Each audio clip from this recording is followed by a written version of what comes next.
نبی علیہ السلام ته الله تعالی فرمایي نبی علیہ السلام د توحید دعوت ورکو او د خپل رسالت دعوت ورکو خلکو ته خلکو اونه منل نبی علیہ السلام ډیر زیات پریشانو نو الله تعالی ورته فرمایي چې پریشانه کېږمو پریشانه خبره نشته دی چې کوم خلکو ته اونه منلې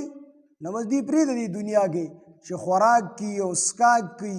او د دې لپاره د عذاب وخت شته دی زرد چې دی به پوه شي الله تعالی دوی له مهلت ورکړی دی نو الله فرمایل یاکلوا چې دی خوري و یتمتعوا او چې دوی پیدا حاصلې د دې لپاره پرېږده دا د کافر کار د خوراک او اسکاک مقصد ګرځول د دنیا د ژوند نه پیدې حاصلول دا مقصد ګرځول دا د کافر کار دی مسلمان به د دې نه پیدې اوچتي خو د سره به د خپل آخرت غم وي د دې وجې نه نبي علیه السلام فرمایي چې مسلمان په ځان سره اوږده امیدونه نه تړي حدیث مبارک کې راځي نبی علیہ السلام یو پیره په دې سر باندې یو لاس په سر کې خودو یو لاس داسې اوږد کو او وی فرمایل چې دا انسان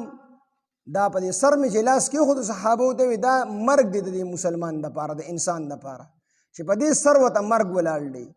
او دا اوږد لاس مې چې اوږد کو نو د دې مطلب دا دی چې اوږده امیدونه دا انسان د خپل ځان سره تړلي وي دا به کومه هغه به کومه کال له به داسې چل کومه بل کال له به داسې چل کومه او د ده په دې سر باندې مرګ ولاړ دی یو پیره نبی علیه السلام داسې څلور ګوټه کرښه راکاږله او په هغې کې داسې وړې کرښې راکاږلې او بیا یو کرښه یې نیغه چې کوم دی مخې ته وباسله نو نبی علیه السلام صحابو ته وی دا ګیر چاپېره کرښه دا مربع چې کومه کرښې مې راکاږلي څلور طرفه دا د انسان ژوند دی په دې کې دا وړې کرښې چې دي دا حادثات دي د انسان دپاره اکسیډنټ دی بیماری ده یو څه دي بل څه دي دا په ده باندې چې کوم حادثات په دنیا کې راځي نو دا د یوې حادثې نه چې بچ کېږي بله حادثه ورته تیاره ناستي بلې نه بچ کېږي بله ورته ناستي نو دا د ده دپاره حادثې دي او دا کومه کرښه چې د څلور مربع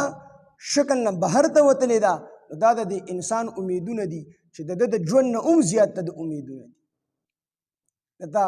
دیوی سبا به دا کوم بل ورځ به دا کوم او کال له به دا کوم فرشته ورپورې خاندي وي سبا د مرګ دی وي دی چې کوم دی د خپلو کیسو نه نه دي وزګار هلکه ځان دپاره د آخرت غم وکړه نو اوږده امیدونه